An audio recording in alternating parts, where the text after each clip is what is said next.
Tatlo naman ang sugatan ng mabangga ng lasing umanong driver ang kolong-kolong sa Commonwealth Avenue. Sa Leyte naman, nagkarambola ang tatlong sasakyan na ikinasawi ng dalawang biktima.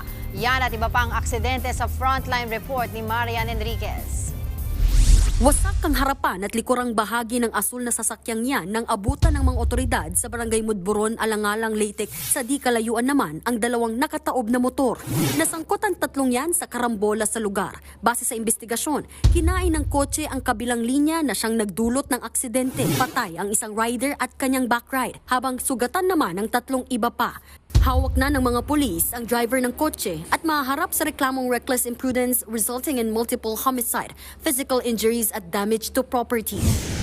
Dalawa rin ang nasawi sa bangga ng isang truck at isang pickup sa bayan ng Talisay. Sa tindi ng pagkabangga, natanggal ang makina at tumagilid ang itim na pickup. Dead on arrival ang pasahero ng pickup na si Rojan Taballero, habang binawian ng buhay ang driver nito na si Nilo Espanto. Sugatan naman ang driver at sakay ng truck.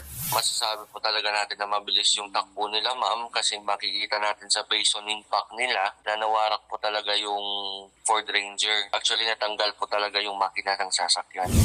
Nakahandusay sa kalsada ang mga taong yan habang nagkalat naman ang mga panindang gulay at prutas na dala ng kanilang kolong-kolong sa kahabaan ng Commonwealth Avenue sa may Tandang Sorak. Yan ay matapos silang mabangga ng isang itim na kotse. Ayon sa inisyal na investigasyon, binabagtas ni Beverly Sequito ang highway kasamang anak at asawa ng salpukin ng kotse.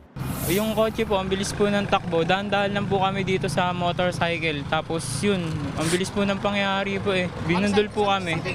Divisoria po. Nagano po kami ng paninda. Sino yung mga kasama po? Yung stepfather ko po, tapos yung mama ko. Kinilalang driver ng kotse na si Martin Pascual, 29 anyos. Aminado rin siyang nakainom ng alak nang mangyari ang insidente.